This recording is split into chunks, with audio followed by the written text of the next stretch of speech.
Përshëndetje. Depozitimi i mbetjeve urbane në Durrës është kthyer një tjetër histori të dyshuar korruptive me kontrata pa transparencë dhe me miliona euro që përfundojnë llogaritë e një kompanie në masën e sekuestros. Në 8 tetor 2021, Bashkia e Durrës ka lidhur një kontratë me negocim pa shpallje me kompaninë Integrated Energy BV SPV me një vlerë rreth 13.5 milion euro për një afat 4 vjeçar dhe një sasi të pritshme prej 320.000 ton mbetjesh. Pas skandalit me inceneratorin inekzistent dhe kallëzimit penal të kryer nga opozita, SPAK nisi hetimet për kompaninë dhe aktualisht ajo ndodhet në masën e sekuestros.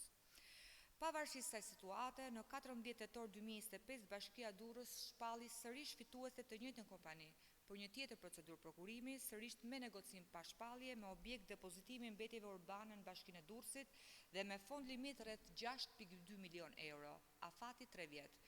Vlera fituese ka qenë 100% e fondit limit. Ky tender ngre disa pikpyetje serioze. Së pari, mungesa e transparencës.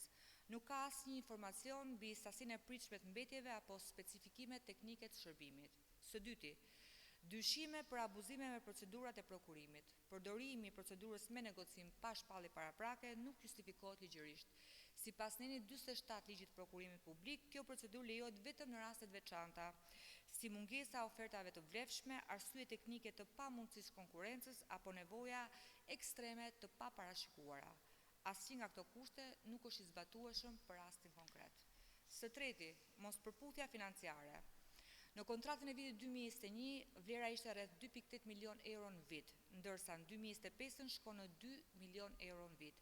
Nuk ka asnjë sqarim nëse kjo diferencë lidhet me sasinë e ulur të mbetjeve apo për arsye tjera.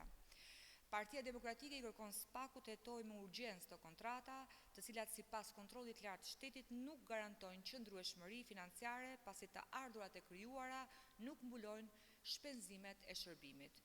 Edhe më shqetësues është fakti se incenerimi i mbetjeve nuk kryhet pasi inceneratori nuk ekziston.